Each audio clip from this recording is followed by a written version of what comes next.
नमस्कार viewers, gastro ज्ञान में आपका स्वागत है।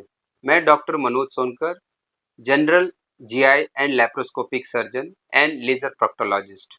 आज हम जानेंगे पेंक्रियाज क्या होता है, उससे रिलेटेड बीमारियां, उसके लक्षण क्या-क्या होते हैं, उसकी सीवियरिटी क्या-क्या होती है, उसकी डायग्नोसिस कैसे किया जाता है और ट्रीटमेंट मेथड्स क्या होते हैं और कुछ लोगों की कॉमन भ्रांतियां जो पेनक्रियाटाइटिस से रिलेटेड होती हैं, उसके बारे में हम आज जानेंगे। पेनक्रियास पेनक्रियास क्या होता है? पेनक्रियास को हिंदी में अग्नाशय भी बोलते हैं। इसका काम होता है जो भी हम फैटी चीज़ें खाते हैं उसको हजम करना, उसको डाइजेस्ट करके हमारे शरीर को पोषण देना। जब इस पेनक्रियाज में इन्फेक्शन हो जाता है उसे हम पेनक्रेटाइटिस कहते हैं। ये दो प्रकार के हो सकते हैं। एक एक्यूट पेनक्रेटाइटिस यानी किसी को फर्स्ट टाइम पेनक्रियाज में सूजन आई है और दर्द हो रहा है। एक होता है क्रॉनिक पेनक्रेटाइटिस जो बार बार होता है, उसे हम क्रॉनिक पेनक्रेटाइटिस करते हैं। इसमें बीच बीच में दर्द बढ़ता है, प्लस उसको कंटिन्यूस दर्द भी थोड़ा थोड़ा बना रहता है। इसके लक्षण क्या क्या होते हैं? इसके लक्षण होते हैं पेट के बीचों बीच भाग में दर्द होना। ये दर्द होता है पीठ की तरफ रेडिएट होता है। मरीज को मतली आना, उल्टी होना, हाई ग्रेड फीवर आना, पेट फूल जाना, लैट्रिन पेशाब बंद हो जाना और बहुत ही सीवियर केसेस में लंग्स में सांस लेने में भी दिक्कत हो सकती है, किडनी भी फेल हो जाती है और मरीज का बीपी भी फॉल करने लगता है। ये बहुत ही सीवियर केसेस में होता है। पेंक्रेटाइटिस के क्या क्या कारण होते हैं? कौन से मरीजों में पेंक्रेटाइटिस होता है? मोस्ट कॉमनली पेंक्रेटाइटिस का कारण होता है अल्कोहल इंटेक। जो मरीज ज़्यादा रोज अल्कोहल पीते हैं, ज़्यादा मात्रा में पीते हैं, उसके कारण उनके पेनक्रियाज में सूजन आ जाती है और इस सूजन बहुत ही भयंकर रूप ले लेती है। So the alcohol is the most common cause of pancreatitis. दूसरा कॉमन कॉज है पित्त की थैली की पथरी, जिसे हम मेडिकल भाषा में गॉल स्टोन डिजीज भी कहते हैं। जब पित्त की थैली की पथरी पित्त की नली में आके सरक जाती है और वो पेनक्रियास के मुंह पे जहाँ से पेनक्रियाटिक डक्ट होती है वहां जाके सूजन करे, उसके कारण उसमें पेनक्रेटाइटिस हो जाता है। तो इसे हम गॉल स्टोन इंड्यूस पेनक्रेटाइटिस कहते हैं। ये भी बहुत ही भीषण बीमारी है। इसीलिए सर्जन आपको हमेशा गॉल ब्लैडर की सर्जरी जल्द से जल्द कराने की परामर्श देते हैं। कारण पेनक्रेटाइटिस बहुत ही सीवियर बीमारी है। इसकी जांच कैसे होती है, हमें कैसे पता चले कि पेनक्रेटाइटिस हुआ है? एक तो आपको डॉक्टर आपकी हिस्ट्री डिटेल लेगा, आपको दर्द कहाँ से है, कब से है और आपको क्या बीमारी है। दूसरा, डॉक्टर आपको चेक करेंगे पेट में कितनी दिक्कत है, क्या समस्या है। और तीसरा है कि अल्ट्रासाउंड द्वारा किया जाता है कि पेनक्रियाज में सूजन है तो कितनी है, पित्त की थैली में पथरी है तो कितनी है।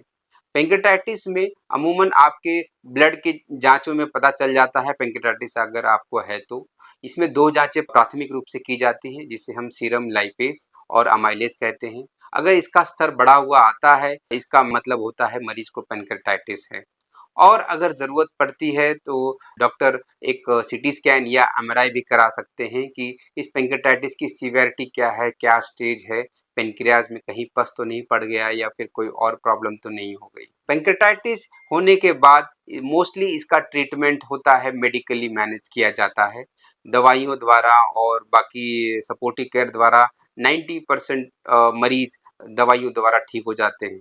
कुछ मरीजों में ये बीमारी विकराल रूप ले लेती है जिसके कारण पेट में पानी भर जाना, फेफड़ों में पानी भर जाना, बीपी पल्स में दिक्कत हो जाती है, लीवर का फेल हो जाना और गुर्दे का फेल हो जाना, लंग्स का फेल हो जाना और हार्ट का फेल हो जाना जैसी सीवियर कॉम्प्लिकेशन भी हो जाते हैं।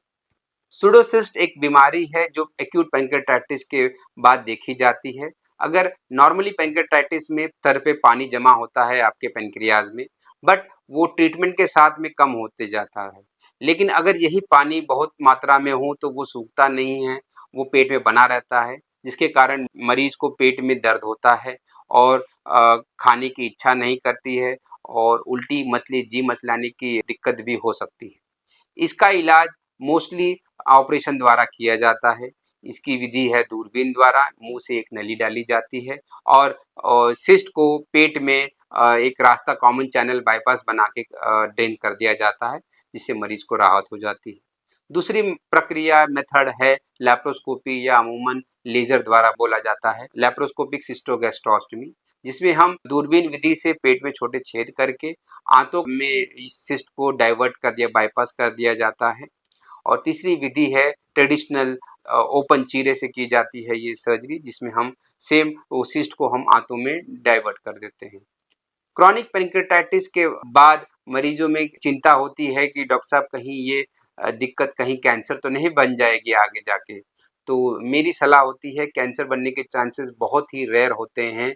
अगर मरीज को और भी कोई समस्या है, कोई भी बीमारी है, तब उसमें रेयरली कैंसर बन सकता है। अमूमन ये कैंसर नहीं बनता है। आशा करते हैं ये वीडियो आपको अच्छा लगा होगा और पैंक्रेटाइटिस से रिलेटेड सारी डाउट्स आपके दूर हो गए होंगे। अगर कोई भी दुविधा या कोई डाउट हो तो नीचे दिए गए नंबर पर और क्लिनिक पर संपर्क करें। धन्यवाद। नमस्कार।